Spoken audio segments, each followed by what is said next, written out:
do you profess your belief? I said, do you profess your belief tonight, brothers and sisters?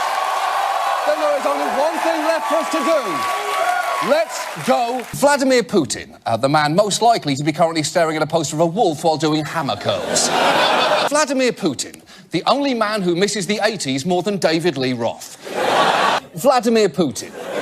If Vladimir Putin leans in to whisper something in your ear, your best case scenario is that he's going to bite your ear off. That's the best thing that could happen to you in that particular circumstance. David Cameron, noted alleged swine fellatio enthusiast. David Cameron, Prime Minister of the UK, once put his dick in a dead pig's mouth. David Cameron was sucked and fucked by a Christmas ham. Is that better? Is that better? David Cameron received an unenthusiastic blowy from 1/3 of a BLT. Do you prefer that? Hillary Clinton, can we talk about that new hairdo? No, we never, ever can. Hillary Clinton, the woman who exhibits either too much or too little of every human quality, depending on who you ask. Hillary Clinton, who, if she is not elected president this year, will take all you fuckers down with her. Tim Kaine, a human sweater vest. He's basically the portrait of a vice president that came with the frame. Tim Kaine is boring. He's a white gym sock pulled all the way up. He's a Granny Smith apple for dessert. He's a single dry hump in the missionary position. Mike Pence is a rice cooker covered in homophobic slogans, which is currently being held by a chimpanzee who could bite your face off. So, you know, relax, Democrats, it could have been worse. Turkey's leader, President Erdogan, this is a man who has had his genitals stomped on by a horse and lived to tell the story. If anything, that horse was going around injured for weeks afterwards. And in international politics, there is one hard and fast rule. There is no more dangerous enemy than a man with a horse-proof dick. Boris Johnson, a grown man who looks like a problem child at a daycare centre, is now Britain's new foreign secretary. Boris Johnson, a man with such horrifically poor judgment. He wasn't just Britain's most ardent advocate for pulling out of the EU. He may be its strongest argument for pulling out in general. Pull out, Barnaby, pull out! We don't want to accidentally make another Boris. That would be ghastly. Nigel Farage, leader of the UK Independence Party and three-time cover model for Punchable Face magazine, and Boris Johnson, a shaved orangutan with Owen Wilson's hair. Former London Mayor Boris Johnson, a man with both the look and the economic insight of Bam Bam from the Flintstones. Donald Trump, Rome burning in man form. Donald Trump. And I say that knowing that every time his name is said out loud, he has a shattering orgasm. Canada's Prime Minister, Justin Trudeau, has been enjoying a bit of a honeymoon since assuming office 6 months ago, with most news coverage focusing on events like that time he held 2 baby pandas, which is, yes, pretty cute. I mean, it's no The Rock holding 2 French bulldogs in a swimming pool, but it's close. It's close. Justin Trudeau, if you do a Google image search on him, you can find every poor fashion choice that he's ever made, from a 90s boy band member 1 week before entering rehab, to an LL Bean sweater model who just underwent a lobotomy, to Johnny Depp's evil twin.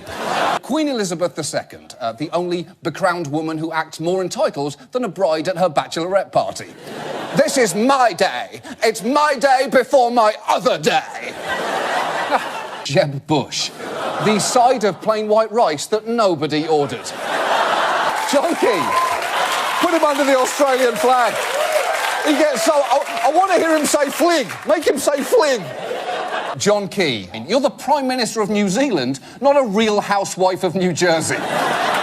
Rob Ford, everyone's favourite walking beefsteak tomato. Indian Prime Minister Narendra Modi. And I've got to say, Modi, classic out-of-towner move. Comes to New York, stays a few days and leaves with a slapdash caricature done in the Times Square area. You're a cliché, Modi. You're a cliché. Narendra Modi, new Prime Minister of India. He's a transformative, albeit controversial figure. Some worry he might be a little too harsh and authoritarian. May the force be with you. What? Wow. That is a power move right there. standing next to Wolverine and throwing out Star Wars quotes. Secretary of State John Kerry. Tourists here chanting, "I love you, John Kerry." Wait, I love you, John Kerry? Let's be clear, no lucid human has ever said those words. Even his wife has at most said certain aspects of your personality are not displeasing, John. That's as far as anyone can physically go. The Pope. The only person on Earth who can pull off a white cape, Gwyneth. He's the only one. You look like a photo negative of Darth Vader. German Chancellor Angela Merkel. Do you mind if I leave my phone on? Because, you know, it's a phone a friend option. I'm the friend. Any questions regarding the IMF or Doctor Who is me? Hi, it's Angela. I can't hear you. It's so loud in this club. I'm so wasted right now. Woo! Robert Mugabe is not welcome here unless he's standing next to Billy Crystal shouting "to infinity and beyond" for no reason whatsoever.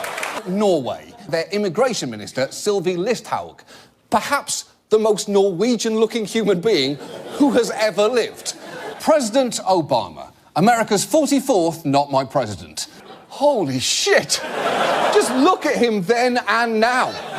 The president and Guantanamo Bay are aging together like the couple from Up. And it's starting to seem like Obama might be the wife who dies first. President Obama. The president means business because he's speaking from the "I killed bin Laden and threw him in the ocean" wing of the White House.